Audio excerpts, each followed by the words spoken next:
43 degrees in Porto Alegre today, very hot.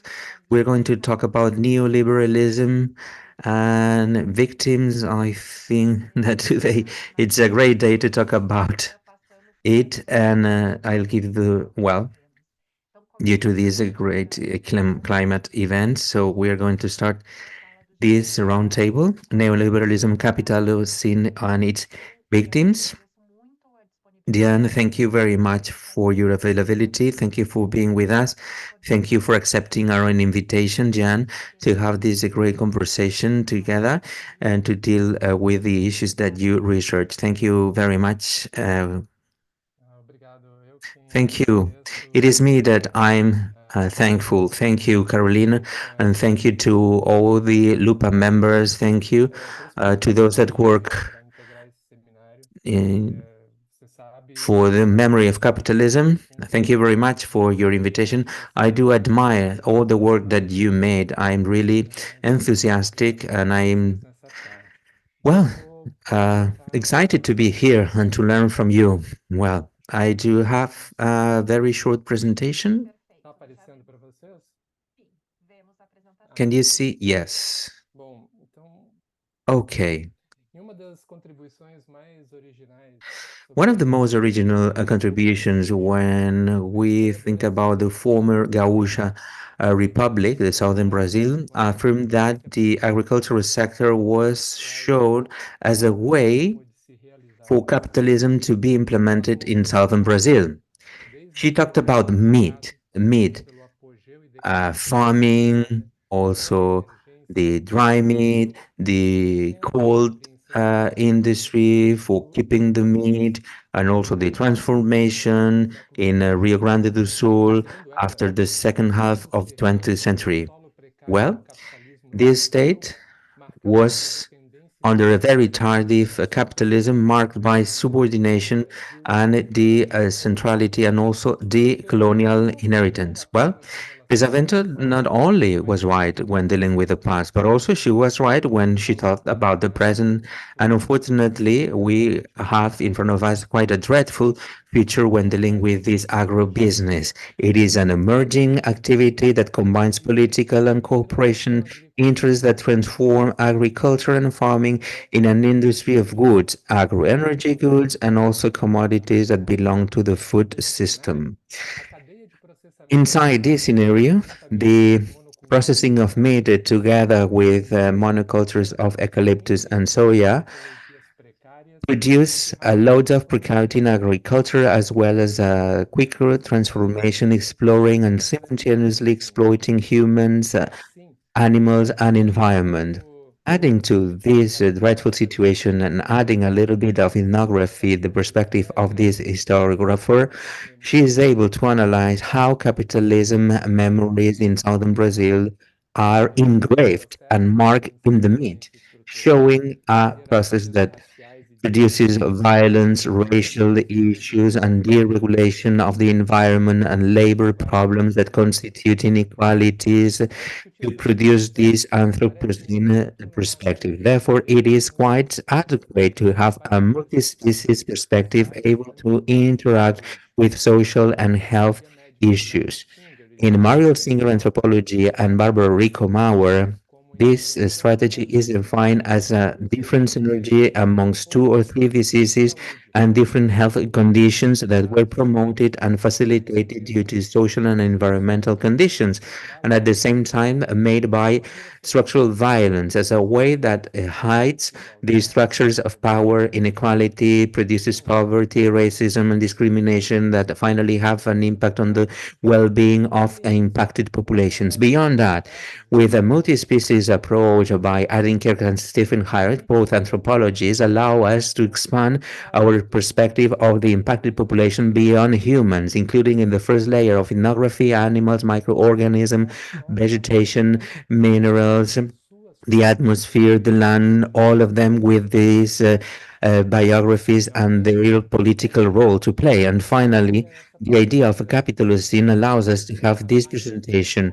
Through this, we can emphasize gender humanity, always criticized by the Anthropocene, a concept that shows that capitalism is the new period of a new geology and also that complicates life in the planet. Under this context, the notion of groups is perverted, distinguishing into those that promote the distribution of goods and those that are the victims of the goods production and processes and many other names that you can see here that, well, they share that they are not enough and they could be, well, this concept of plantocene and negrocene in this Ferdinand Malcolm perspective, this Plantinocene shows these singular relationships through the minority of the land imposes a kind of composition of the wall with those that are not humans and the exploitation of a standardized manner, and it shows the perturbations of biodiversity and the ecological degradation caused by plantations. And the Negrocene made us think that capitalism is not only making nature to be a good and to market it, but also blacks suffering slavery. Well, I start this chapter talking about feeding the end of the world. This is the image. Well, Brazil cannot stop. This was the frequent answer that was used by the former President Jair Bolsonaro to deny the urgent need to implement prevention measures and control during the COVID-19 pandemics. And Brazil didn't stop. Nelson, a narrative worker in southern Brazil, well, made a research of the social impacts of the pandemics, really confirms this situation, but also shows the cost of the fact of non-stopping. And Nelson says, I worked for more than 3 days with a high fever. It was COVID. I couldn't stop. Nobody stopped. If the responsible and the boss showed that we were sick, they should have sent us home because there were protocols that, well, there, otherwise we could have no money. And you know that the company wasn't to pay. Therefore, we took pills to reduce the fever and, well, we altered the temperature. It was a very tricky year, very complicated, and everybody was with COVID. Well, between 2020 and March 2021, in Rio Grande do Sul, we counted 7,693 confirmed cases of COVID-19 amongst workers of the meat industry. In June 2020, that number represented around 32% of the state cases, therefore one-third of the total contamination, a data that shows the responsibility of the meat industry for its circulation, exposition, and pollution with the virus in the state at the beginning of the pandemic. Well, this really destroyed the emergency of new pathogens and appeared taking into account the dreadful effects of the agro-industry and local industry as well as in the global systems. These producing destruction of the rainforest, reduction of biodiversity, also increasing levels of water and land pollution, and more than 7 gigatons of CO2 emitted towards the atmosphere. That's why we are suffering more than 40 degrees today.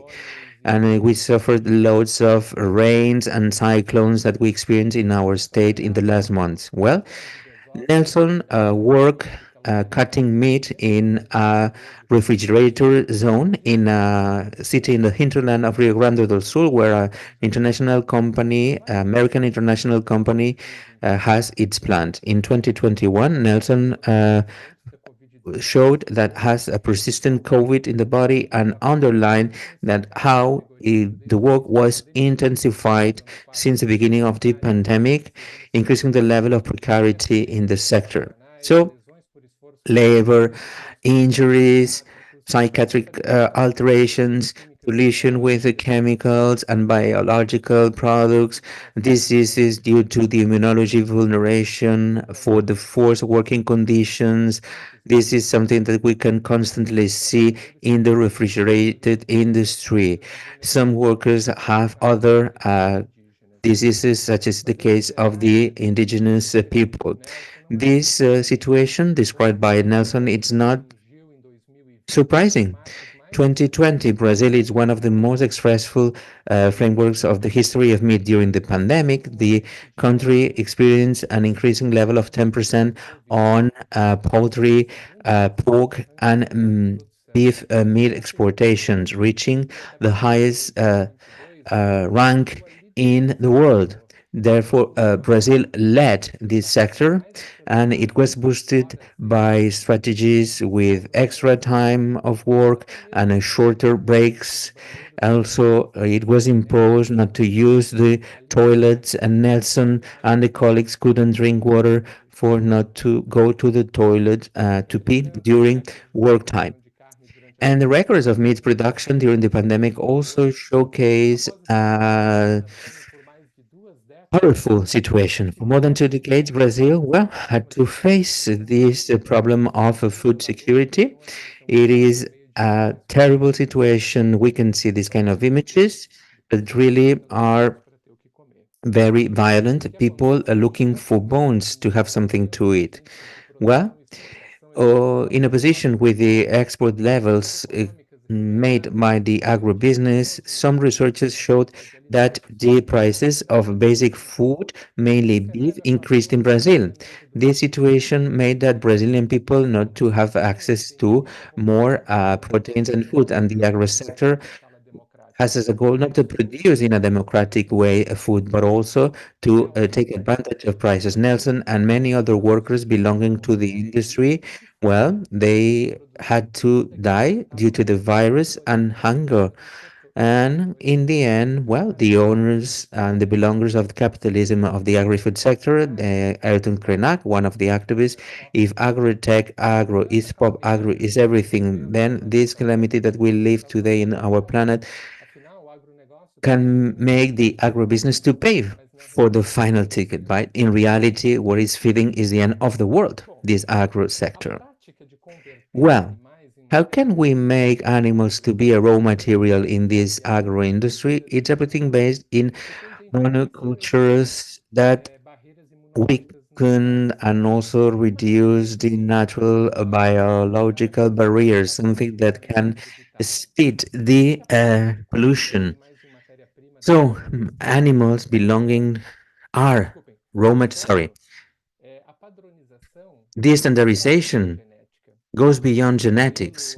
This agribusiness model for animals to be considered great collaborators and to be efficient and exploited by capitalism, they must grow in a uniform way.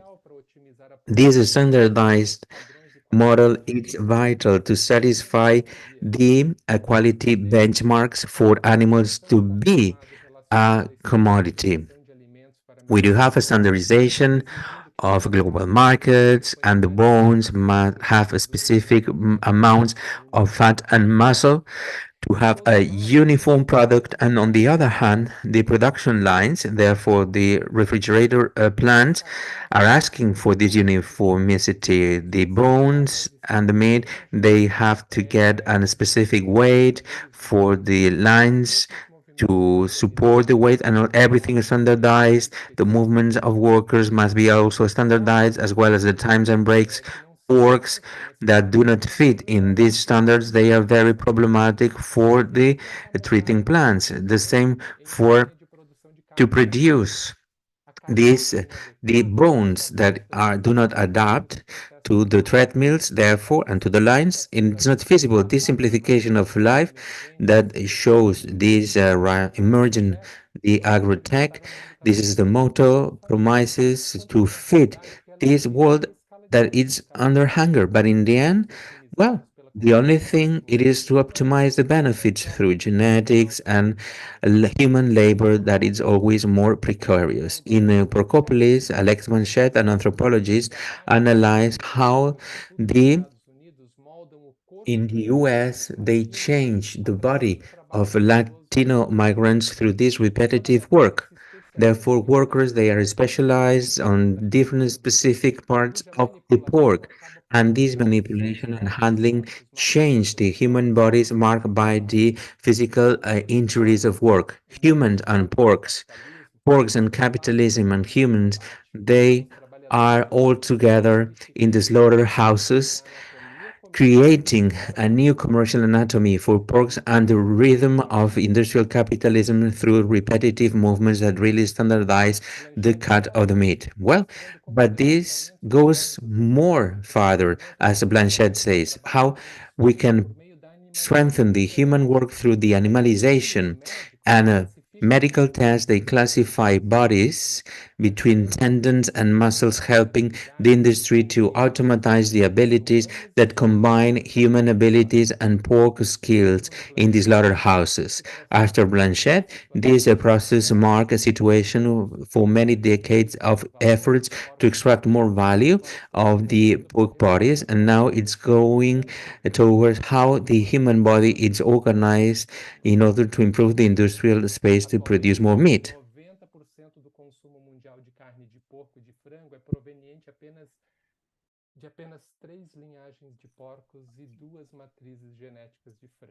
Two different genetic matrices.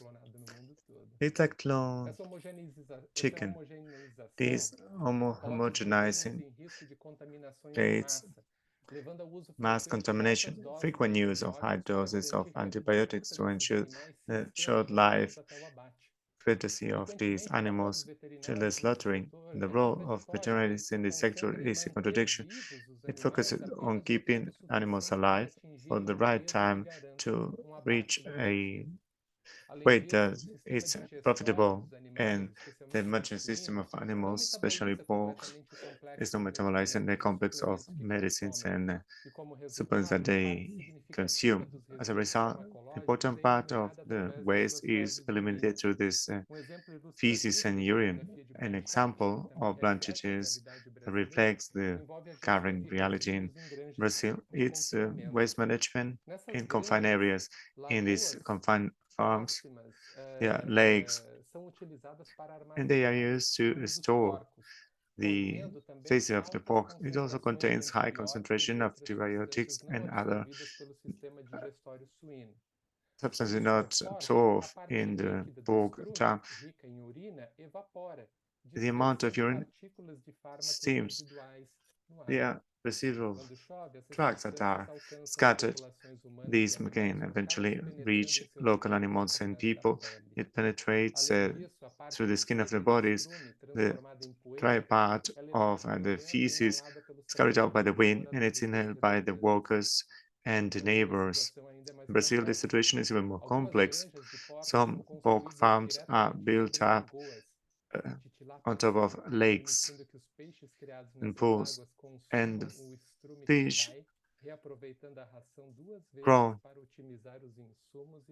is affected, and it's only about maximizing profit. And this is the way how capitalism is cooperated. Animals and humans are precarious workers. They are exploited by the agribusiness. They share situations of intense exploitation and suffering.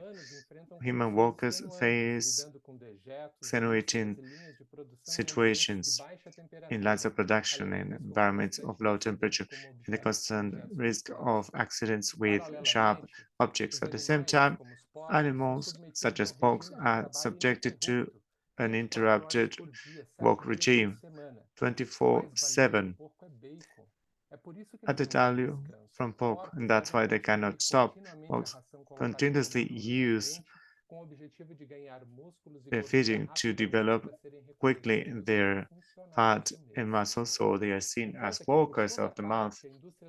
Everywhere, the meat industry intercepts obviously and persistently the racism, the portrait of the sector in the States cannot be distinguished from the ones of the refrigeration sector in southern Brazil. One third of the manpower are migrants from Venezuela, Haiti, and Senegal, an important indigenous contingent moving from the destroyed area because of the expansion of agribusiness to find work at these corporations. in extremely precarious situation. This situation can be compared to the colonial age and the slavery regimes that were key in the development of the old Gaucho Republic. To conclude, the memory of capitalism in the south of Brazil is intrinsic to the meat. In the 19th century, the state of Rio Grande do Sul became a international pole in the charqui industry that depended largely on slavery and power. Slaves, frequently individuals to serious functions, were forced to walk with open wounds exposed to salt, and this will lead to continuous torture. On top of that, the emergency wards of this age show that the handling of meat would even worsen the working conditions. This should become a prison, and this shows the severity of the situation in slaughterhouses back then. In the century, ambiental. Os resíduos não tratados dessa indústria poluíam os rios e o ar, criando rios de sangue, vísceras e nuvens de podridão, conforme descrito nas fontes da época. Essa poluição ambiental contribuía para a proliferação de doenças. Escravos, trabalhando com os pés na água contaminada, eram frequentemente infectados pela cólera. Nos dormitórios úmidos e coletivos, a tuberculose se alastrava. Além disso, havia o risco de contaminação pela peste bubônica transmitida por ratos contaminados que infestavam os trens usados para transportar gado, charque e couro curtido entre o Brasil, o Uruguai e a Argentina. Enfim, o agronegócio é uma versão neoliberal e tecnológica da plantation, uma das mais duradouras e nefastas heranças coloniais que continua a projetar a sua sombra, gerando desigualdades contemporâneas.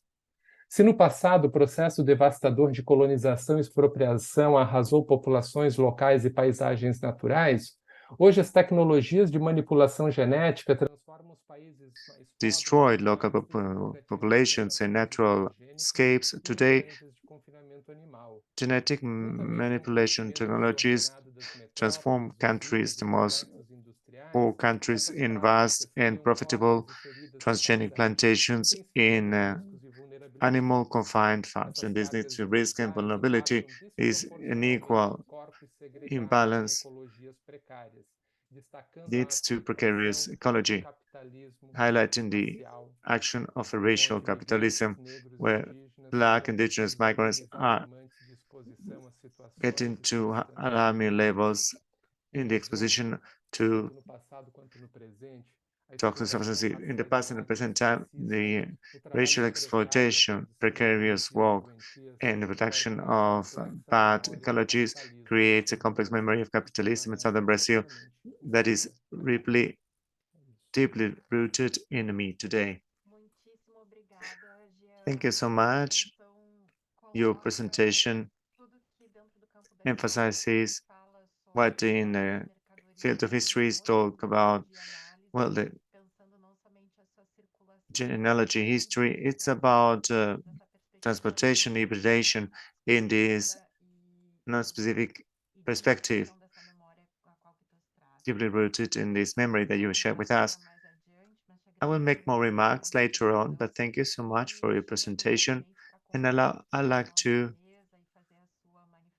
call upon my speakers, Rodrigo Turin, a teacher from the Federal University in Rio de Janeiro.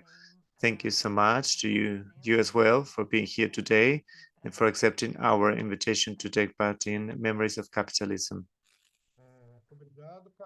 Thank you so much.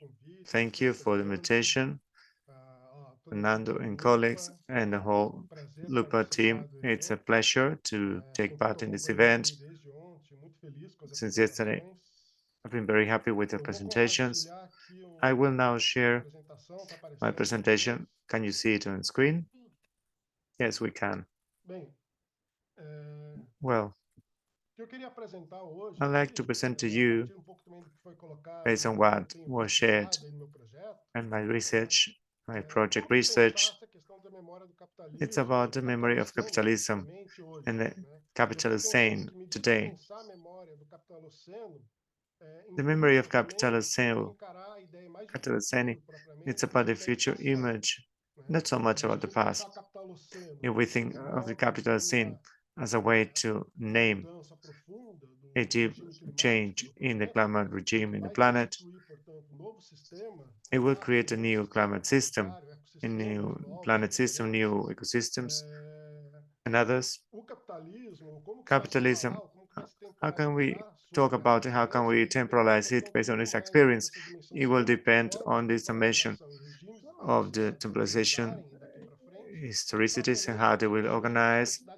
It's not about the regimes of past historicism. There is a problem. How can we talk about a memory that is still to happen? And how can we discuss that time, the past time? Based on that, I will try to elaborate on that.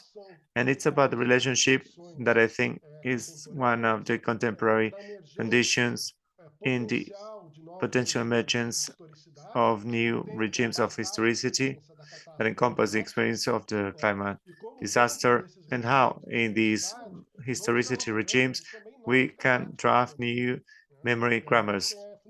I think it is fundamental because there is a time policy that is rooted and that is discussed based on the concept of storytellings and created figures to make this shift intelligible and this future that we witness today, how to deal with that future. Based on that, I try to develop quickly the futures that capitalism is working on to renovate its ways of temporalization and legitimation.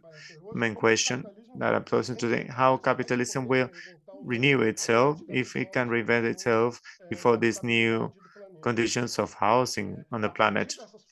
Based on these future shapes, future forms, and how capitalism has been temporalized, the tip of memories and storytelling in history is about to renew its ways of legitimation and reproduction, as well as temporalization. So this is the idea today. We've been talking about memory capitalism, and at the same time, capitalism is trying to reshape itself to reproduce itself in the present time. To elaborate on that, I will tell you briefly how I see this dimension of capitalocene and anthropocene. It's a discussion about history, therefore I have to pose that question just briefly. Next week, on the Topoy journal, there will be a discussion about that. You can refer to that journal if you wish. So how can we understand the discussion by there is a position of the capitalocene, or as they call it, the anthropocene. It's about a new historicity regime. The main characteristic would be an idea of the planet worldview, the condition of historicity, and the regime of historicity is an Anthropocene regime. And both authors give different definitions for this category, both Shaka, Bhatti, and Hatchell. I think that we cannot talk about Anthropocene, Capitalocene, slash other scene and other names as a new regime. Is a new way to relate to time. I think it's rather a new condition from which new temporalizations are possible and others are better. That's the issue. The planet change for the political decisions, for actions, it gives new ways of temporalization, but there is also a veto involved. And this is why I want to understand this climate disaster and therefore its naming as new historicity conditions. And what's fundamental to understand how this capitalism is relevant in its ways of temporalization, because the way these new ways of temporalization is used, historicity regimes are elaborated, this will have an impact on what the planet will be. As a matter of fact, I don't know, and we don't know what's Anthropocene and capitalocene. It's a future dimension. If the planet, if the planet goes above 2 graus, 2 degrees, and up to 5 degrees, or whatever, the planet will be completely different. And this is not only conditioning the potential historicity, but the way historicities will have an impact on the future planet. And so this reciprocity between the climate regime and the historicity regime is fit for, is for thinking, to understand how capitalism has been working on such dimensions. Based on that, there is a wider project. I like to elaborate on capitalism. We need a mapping of these potential historicity regimes. It's about the new concepts, how this semantic is organized, beyond ways of temporality and temporalization, human and non-human relationships, and the victims, the accountability model for each regime. That's why I'm going back to the initial idea. Memories of capitalism based on what? What figurization? What temporality? We discussed a strong storytelling, but now it's about the other side of this storytelling, how capitalism is creating memory about itself, giving specific meaning to all these modes of exploitation or paternalization. That's a project I've been working on. And now I'd like to focus on the climate capitalism dimensions and its form of temporalization. I'm talking about dimensions how the climate change creates another planet approach. And they are also drivers of inherited languages from the modern tradition and extra modern traditions, cosmopolitan traditions. So I will now thematize that. This is a focus of my research, and it's a mention of the climate capitalism. And now I will present the argument to an argument that I'm trying to develop. It's how to anticipate the future. Capitalism has been developing to face the challenges of climate change. I think there are two, or even a third one, which is the preparation, but I work on two of them, which is the precaution and prevention. Ways to anticipate future events that imply models of a specific generalization. They manifest in themselves in time-related policies, specific policies. Precaution manifests itself in this storytelling on the energy transition, but it doesn't imply a future that you can forecast. It's a linear time. It's a future that you can visualize and forecast. You can forecast it based on IPCC reports. It's about increasing the temperature in the planet. When we make this forecast, we temporalize, prevented this future from happening. So the time for precaution is visualization of the future and temporalization of present time to prevent that future from happening. And this will imply a set of government strategies, neoliberal strategies related to environmentalism and ecology that has been developed in the planet climate diplomacy in the 80s and 90s of the last century, and a way to temporalize against climate change, which is quite recent, beginning of the 21st century. I don't know if I can elaborate on that. As the preemption. Preemption is related to type of future that we cannot prevent or forecast. We cannot create clear images of that future.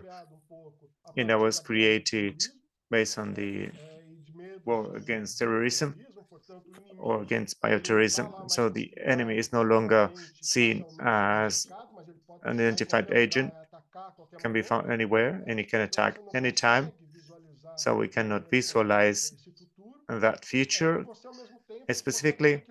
At the same time, you need to infer that future and you have to act based on that inference. It's not linear, it's a recurrent time. It's just about the speculations, and the speculation has an impact on the present time. So preemption policies are developed to anticipate that potential future that may happen or not. There is a risk society. It's not a disaster society anymore. And this implies not this neoliberal governance that I mentioned earlier, but implementation of planned militarization and a constant war state. It implies temporary policies for potential futures, even if they are kind of related. How can I talk about the potential future? And this leads to an emergence of the preemption future. What's the precaution future? This future that visualize as a risk, you can forecast something. It's a linear temporality. And you set the strategies in the present time to prevent that future from happening. It's not a forecast about an utopia you want to develop based on the history. It's a future that you want to prevent from happening. And this will happen based on conferences in the 80s. In 1992, it was important because of Kyoto Protocol and the Paris Agreement. There's a first legal formulation in this kind of strategies, international strategies.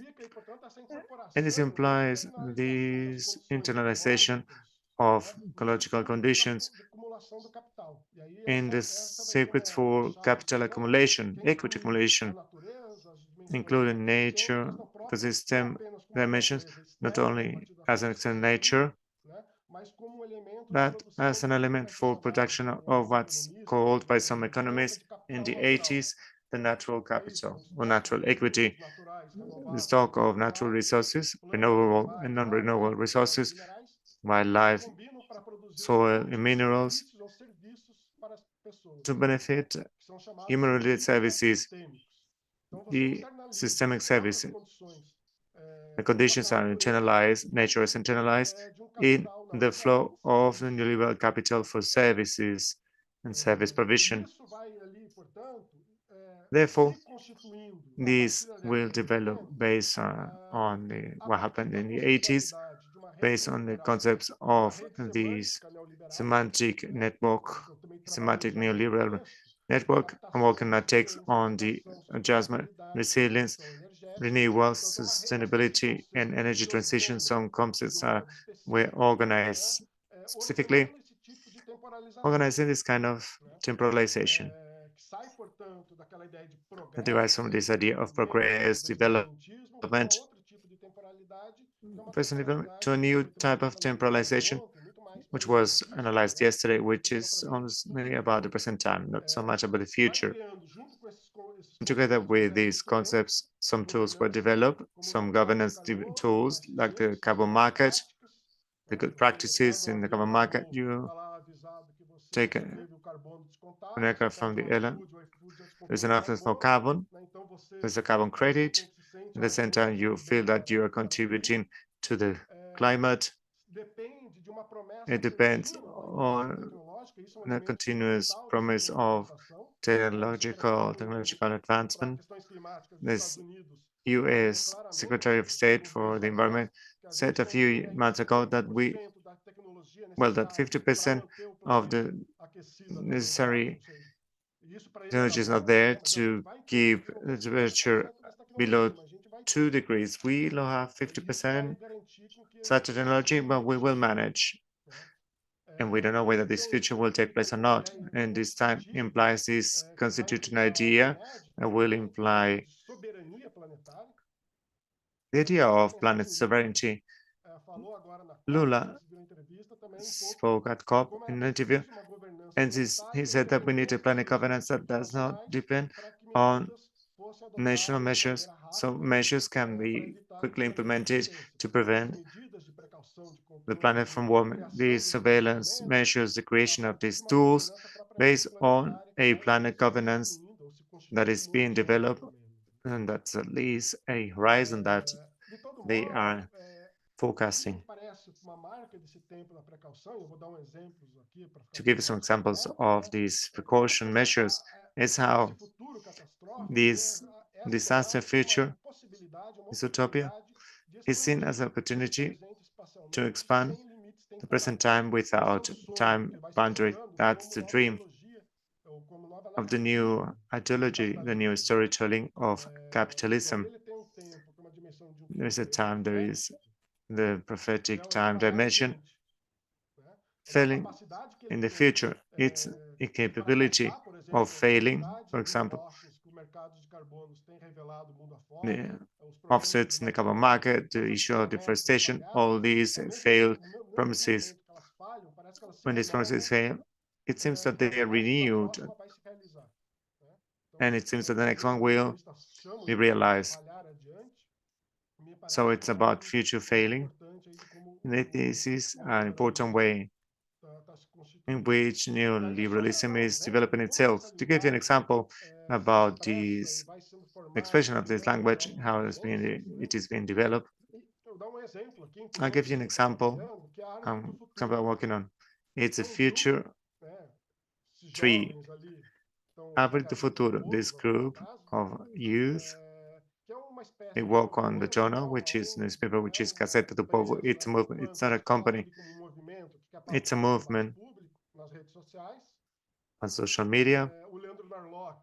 Leandro is more, he's one of the founders. And he puts a proposal to rational environmentalism. They try to create a generalization storytelling in this language, this idea of precaution and promises that are posed, will they develop and take place? To give you an example, this recent discussion on oil exploitation in the Amazon region. The oil exploitation can help preserve the forest. They are saying, if you want to preserve the country, you need to help the country grow. So there is a rationale and type of temporalization that they expose. The oil exploitation will support workers in the Amazon region. They will have to embed working conditions. That's rationale they are following. Directly. That's the material I've been retrieving from the website to explore how they are working in terms of their ideology, how they teach this dimension, the market as a world machine that solves everything. It's a decentralized machine,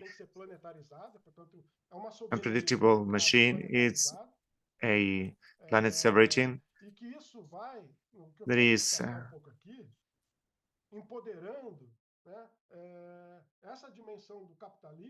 a remark. I'd like to highlight something. In survival mode, capitalism is not the issue, they say. It's not a threat. There is an effort to transform capitalism and then storytelling of the history of capitalism as something that preserves, and they show some figures. The planet has never been that green. The carbon market is working well. If you want to preserve the planet, you have to defend it, advocate for it. It's a neoliberal view. It's the market entrepreneurship, and they say that it's going to save the planet. I think that's unacceptable.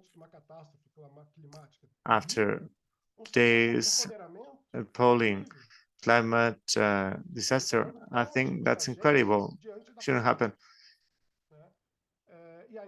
People feel power in spite of the disasters.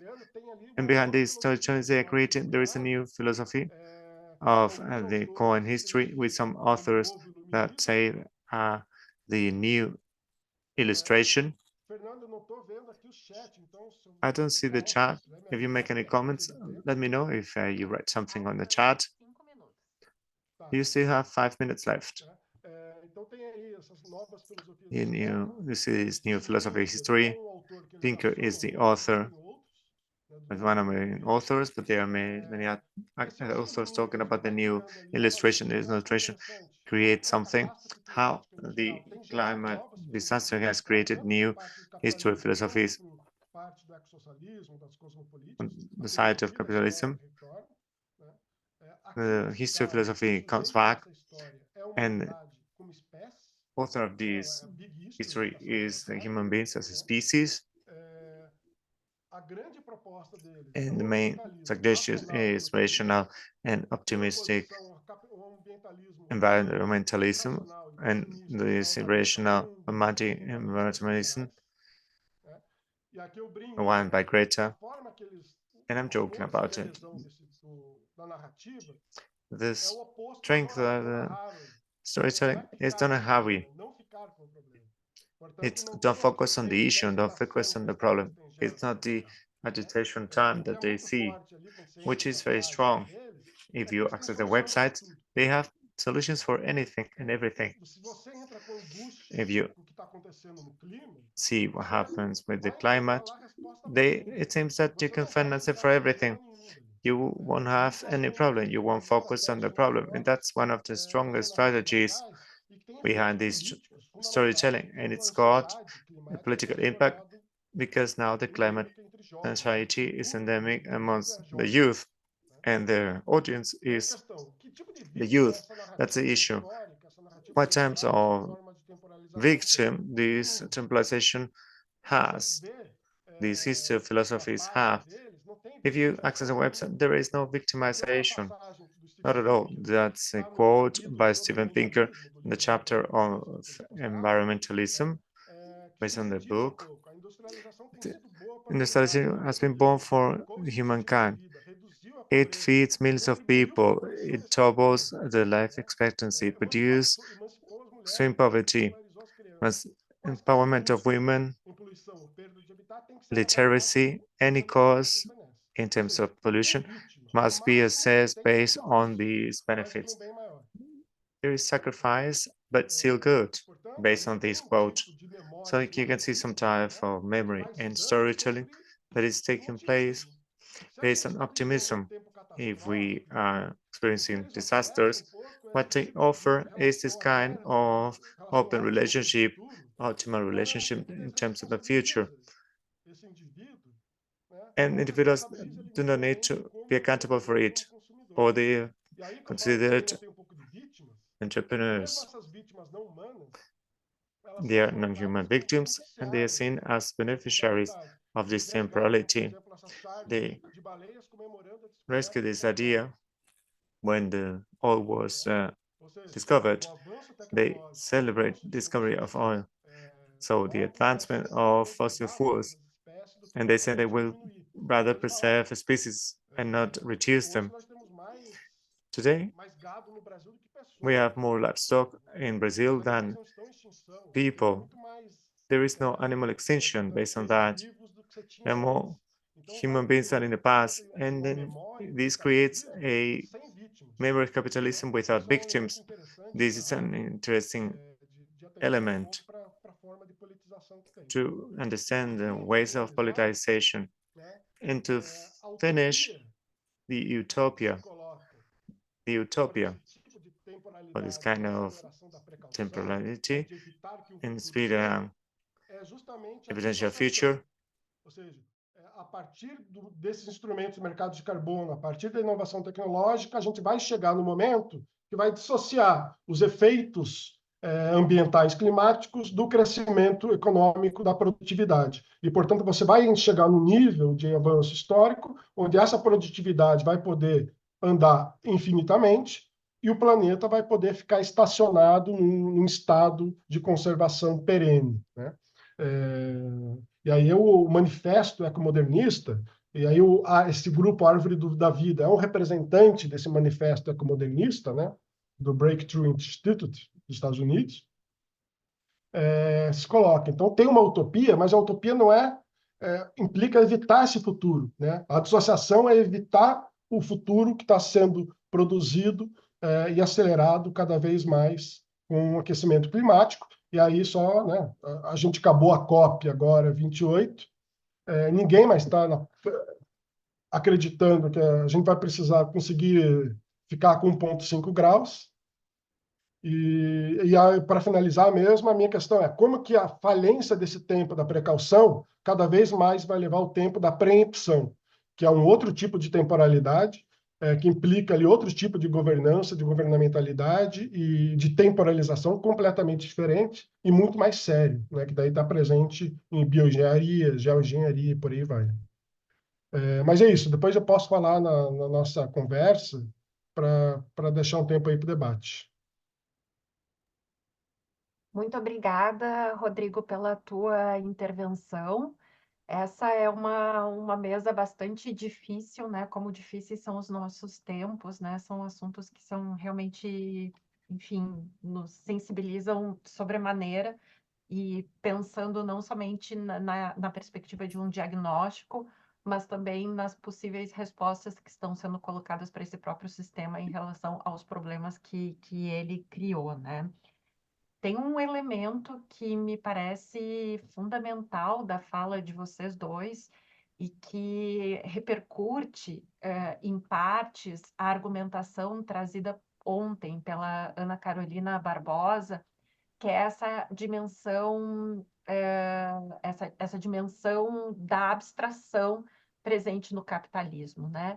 Essa tendência a tornar as coisas homogêneas, abstratas e destituí-las da sua própria ontologia, né? Colocando-as dentro de determinados padrões, métricas, resultados e formas de intervenção, né? Isso fica muito evidente na fala do Jean, quando ele fala sobre esse produto, né? Enfim, falando um pouco da carne como uma perspectiva de produto, né? E de como que, embora já chamá-la de um produto é um tipo de conversão de uma lógica para outra, quando a gente fala, por exemplo, em comida, única e exclusivamente como contagem de calorias ou como uma dos seus atributos, né? Falar, vou consumir uma proteína ou vou consumir um grupo de carboidratos, né? E nós não fazemos mais referência, então, diretamente àquilo que está sendo consumido, né? Tem uma tendência à abstração presente aí. Ou então, quando a gente fala sobre as consequências laborais e dos trabalhadores, né? Desses frigoríficos e que têm seus tendões e músculos afetados, né? Não são pessoas, são tendões e músculos. E nessa lógica dos tendões e músculos, nós temos um passo para a coisificação e a reificação dos seres humanos, né? Então, enfim, me parece muito explícito nisso. Ou então, da mesma forma, quando o Rodrigo traz essa dimensão neoliberal do relacionamento da natureza, que tem muito a ver com os créditos de carbono, enfim, toda essa parte, né, dessa gestão desses novos produtos, né? E da mesma forma, né, quando a gente pensa numa teleentrega de comida ou em algum voo que a gente pega, ele se torna uma série de números X de créditos de carbono. Não é mais a comida que é consumida ou a distância que é percorrida para encontrar alguém, é o crédito de carbono emitido e, ao mesmo tempo, anulado, né? Então, nós temos uma tendência como se diz, a essa abstração, que me parece também um dos grandes indícios do capitalismo presentes dentro desses elementos, né? Eu queria apenas começar com essa questão, né? Porque eu acho que quando a Ana Carolina trouxe isso para a gente pela primeira vez, e ela reforçou na fala dela ontem, isso para a gente foi muito importante para que nós pensássemos esses mecanismos que o capitalismo tem de se naturalizar nesses processos de abstração, nesses processos de criar essas abstrações sobre si, né? Que inclusive dificultam o seu reconhecimento dentro desses processos propriamente ditos, né? Então, queria compartilhar isso com vocês e queria já encaminhar uma questão que foi feita aqui pelo chat pelo Pedro Terres para o Rodrigo e para o Jean, que é a primeira questão. Enfim, eu acho que primeiro o Pedro fala que reconhece muito a importância de vocês na trajetória deles, né? Então, o Rodrigo na elaboração do TCC e o Jean na formação, né, do Pedro na educação básica. E a pergunta seria qual o papel, então, de cientistas sociais, antropólogos, antropólogas, historiadores, historiadoras, para, junto ao público, trabalhar com essa articulação política das memórias das catástrofes climáticas e pandêmicas, né? De que forma, então, os nossos saberes e conhecimentos podem ser mobilizados nesse diálogo com o público a respeito dessa nossa condição climática e, recentemente, pandêmica também. E a segunda questão de qual o papel institucional que as universidades têm exercido frente ao debate público sobre a COP28, as associações de vítimas da Covid-19 e as questões que envolvem o arquivamento das evidências dos múltiplos crimes ambientais, né? Pensando movimentos que foram feitos durante a pandemia para acumular relatos de experiências dessa vivência pandêmica com uma possibilidade de utilização futura em possíveis responsabilizações frente a uma impunidade mais imediata, né? Então, essas são as primeiras perguntas, e chegou uma outra pergunta. Não, acho que é mais um comentário. Então, assim, eu passo imediatamente a palavra para vocês, enfim, fazerem a resposta ao Pedro, e se quiserem comentar algo a respeito desse caráter abstracionista também, e aí a gente vai esperando outras manifestações aqui das pessoas presentes. Jean, começamos contigo, então. Obrigado, Carol. Obrigado você pela pergunta, ao Pedro também. Bom, eu vou começar por essa tua provocação, que eu acho ela extremamente pertinente, essa que o George Skriniar descreveu como nutricionismo, né? Essa tendência de... Só está com o livro dele aqui em cima da minha cabeça. Essa tendência é uma abstração, realmente. Eu acho que isso é fundamental para a gente entender esses sistemas alimentares globais, assim, né? Que tem numa das pontas, obviamente, o agronegócio hoje, tem no meio do caminho uma importante cadeia de logística. Eu voltei a Pesavento na minha apresentação, inclusive por um ponto que eu acho muito interessante do trabalho dela, que é ela lembrar o que a indústria do frio, que ela chama, né? Ou seja, as câmaras frias e tudo mais, como que elas revolucionaram a indústria da carne, por exemplo. Então, enquanto infraestrutura que muitas vezes é invisibilizada e que tem um alto consumo de energia, de impacto ambiental, bababá, né?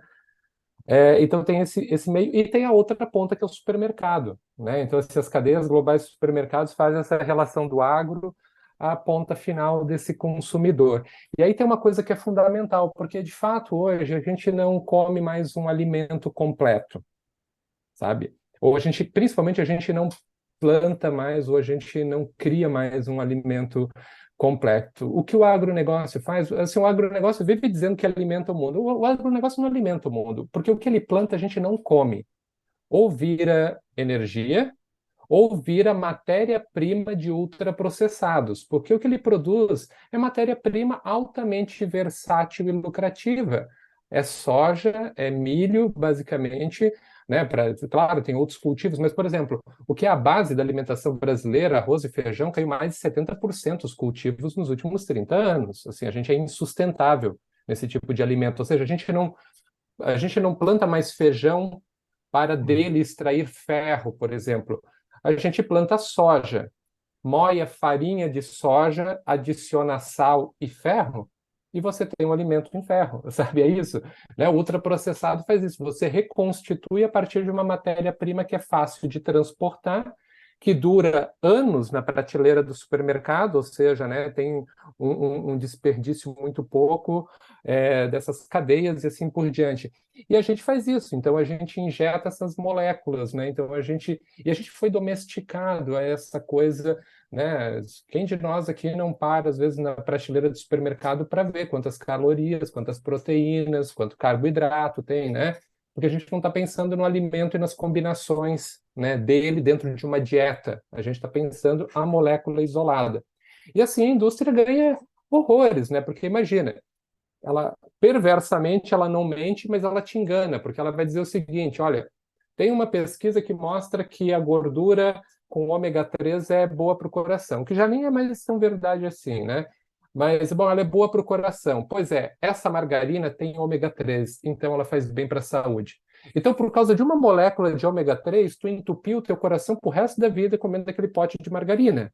Porque tu te foca no nutriente específico, na molécula que está sendo exaltada, e tu não está olhando para isso. E esse é o barato do agronegócio. Ele fornece as matérias-primas para esses mercados globais produzirem esses alimentos versáteis, né? Isso aí a gente pode chamar de matematização da vida, né? Assim, as combinações dos códigos genéticos ou as combinações dos códigos binários, né, funcionam nessa digitalização da vida, seja uma vida matematizável em termos de corpos, seja uma vida matematizável em termos dessas tecnologias digitais que são cada vez mais pervasivas na nossa vida. Bom, e a pergunta do Pedro, né, acho que ela vai para muitas coisas, assim, Pedro. Eu vou te dizer que, de um ponto de vista antropológico, o que é o papel de um antropólogo, ao meu ver, num caso das catástrofes ambientais e né, climáticas ou da pandemia?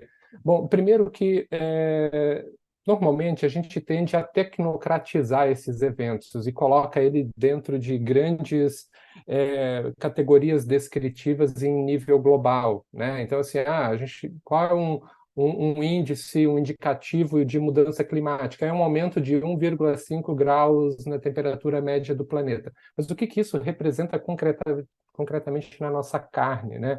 Vamos assim dizer. Então, eu vou dizer de uma outra forma, assim, a gente precisa situar esse lugar. Vamos pegar o exemplo da própria pandemia, né?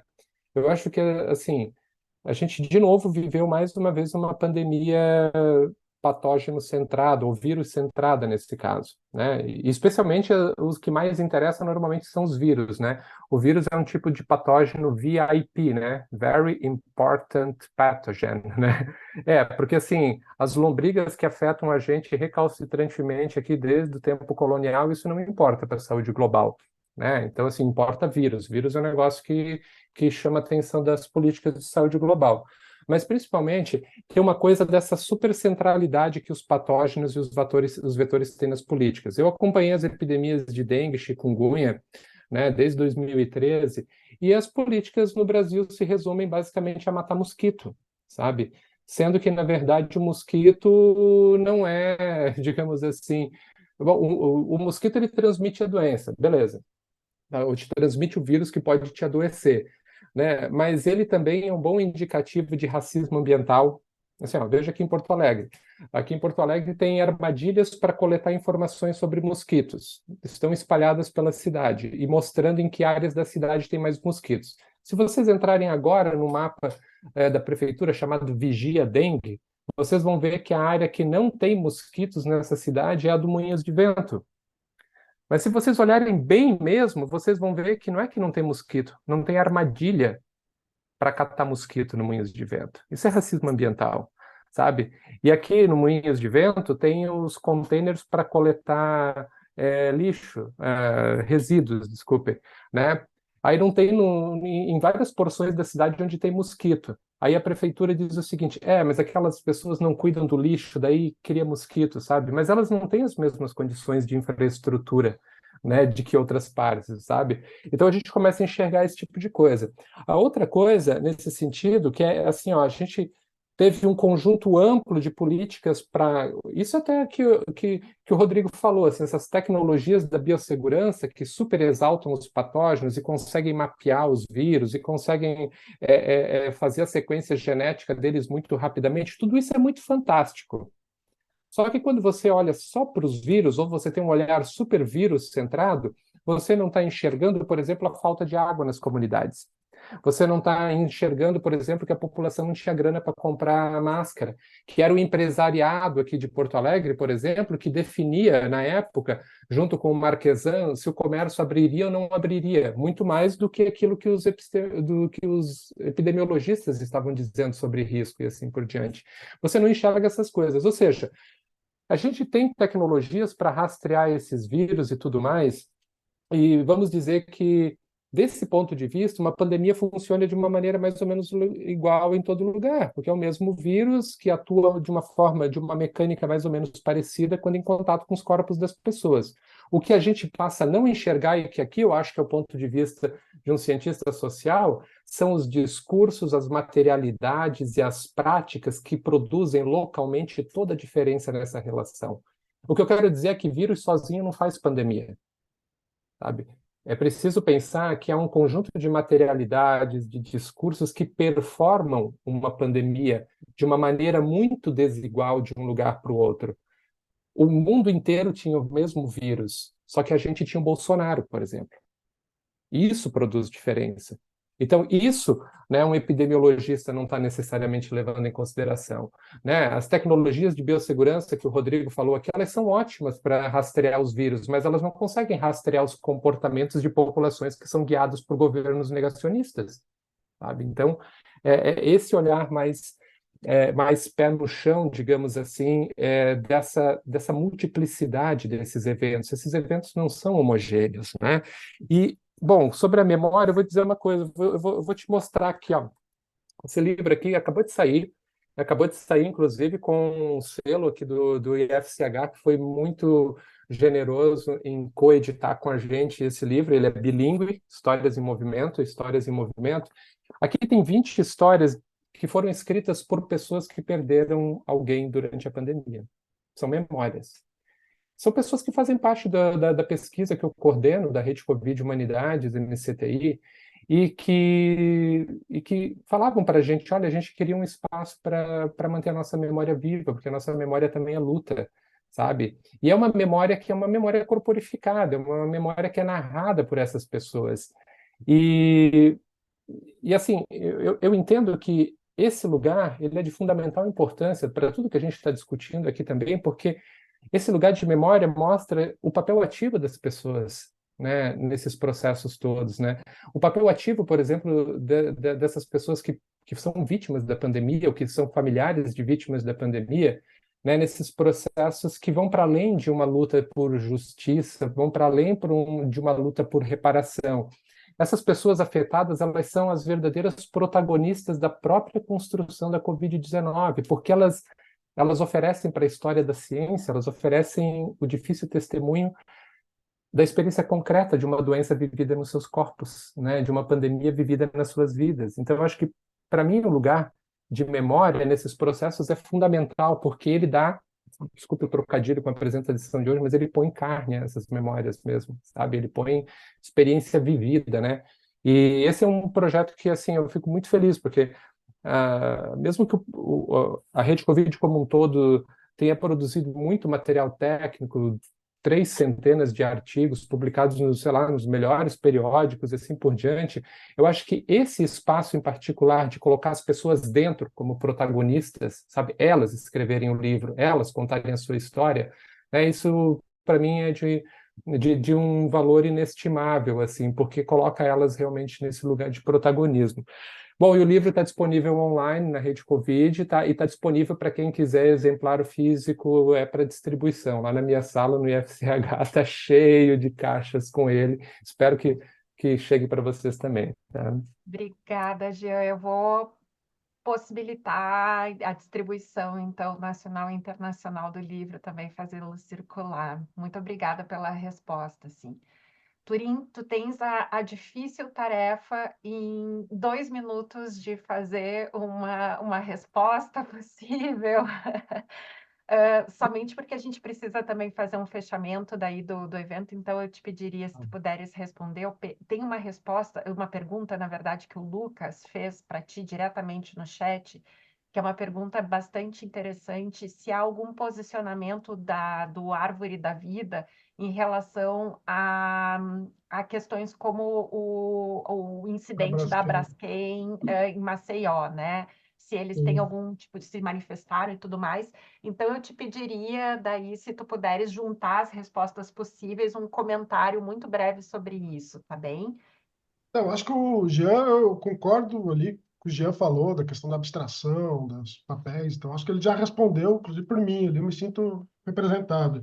Só a questão da abstração, eu queria só acrescentar que isso tem muito forte, né, essa coisa do discurso neoliberal, você abaixa um aplicativo que você pode metrificando as tuas pegadas de carbono, né, então você tem uma relação individual com o aquecimento climático, você está diminuindo as suas pegadas de carbono, né, faz parte dessa abstração, mas ao mesmo tempo é importante, eu acho, a gente pensar essas formas diferentes de abstração que o capitalismo produz, tanto nos seus modos de atuação, por exemplo, tem uma empresa de inteligência artificial vinculada à Microsoft, Bill Gates, que tenta, que propõe a preservação através da individualização dos animais. Ele não pensa como espécie. As pessoas tiram foto, congrega lá, eles vão individualizando os animais, os ecossistemas. Portanto, não está pensando ali que é algo diferente do frigorífico e, né, dessa indústria. Como que essas formas de ele pensar a historicidade também do capitalismo, acho que são importantes. E aí também as suas formas de futuro, né? Que tipos de futuro diferentes que o capitalismo também desenha. Mas isso seria uma outra conversa interessante para ser feita. Sobre a questão da Braskem, eu não me lembro, não vi ainda, não me lembro de ter visto nada específico sobre a Braskem, mas eu imagino a resposta. É um exemplo daquilo que eu falei, falhar adiante, né? Vai ser uma falha, mas vai reproduzir a importância da mineração, de uma mineração bem feita. Portanto, isso não vai em nenhum momento desgastar aquilo como vítimas. Vai ser uma falha adiante, uma falha que vai reforçar a promessa de que aquilo vai trazer benesse. E eles conseguem absorver qualquer tipo de evento como esse dentro desse discurso, né? Por isso que ele é muito forte. E aí, sobre o papel de cientistas sociais na universidade e tal, acho que já colocou. Eu acho que um dos papéis que eu estou tentando fazer é justamente cartografar esses discursos, identificar as suas diferentes disposições políticas, porque eu acho que, para as pessoas que não acompanham cotidianamente esses debates, o discurso sobre clima, transição energética, parece um grande discurso abstrato, sem forma definida, e eles têm formas muito específicas, com cada conceito implica políticas do tempo específicas. Eu acho que oferecer esse tipo de gramática ajuda um pouco, inclusive, a estruturar esse debate, que as pessoas possam também tomar posição. Mas eu acho que a gente pode conversar aí mais para frente. Eu sei que a Carol quer acabar aí o evento, então passa a palavra, Carol. Obrigada. Acabar o evento não quero, né? Enfim, e vocês são os porta-vozes de fim do mundo, então, aqui pra gente. Então, eu também não quero eu roubar esse título. Mas, enfim, Rodrigo, Jean, Celeste, Vitor, quero agradecer muito as falas de vocês hoje. Quero agradecer também aos nossos apresentadores do dia de ontem. Queria fazer um agradecimento às pessoas que estiveram presentes ontem e hoje aqui nesse evento.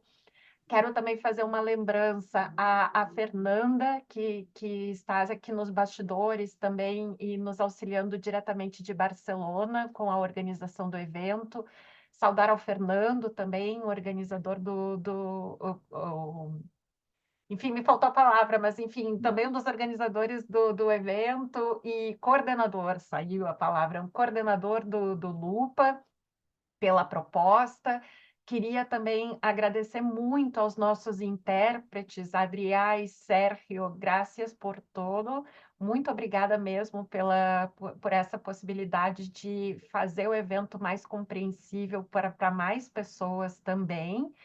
E, enfim, um pouco mais de 4 horas que tivemos nesses 2 dias, foi impossível dar conta de todas essas dimensões das memórias do capitalismo e por isso sabíamos que era um evento, um seminário preparatório, né? Que imaginávamos esse momento como o início de uma discussão para ser continuada e para ser levada adiante. Então, nós gostaríamos de fazer um convite para que as pessoas aqui presentes estejam presentes em Porto Alegre no ano que vem, no seminário presencial que organizaremos do Memórias do Capitalismo, e então tornaremos possível um outro momento para seguir com esse diálogo. Nós já temos algumas datas pensadas para esse evento e, assim, tão prontamente a gente vai fazer um compartilhamento, então, desses dias que aproveitaremos juntos em Porto Alegre. Então, muito obrigada mais uma vez a todas e todos, por possibilitar, por tornar possível essa nossa reflexão. Então, uma boa tarde, então, a todo mundo.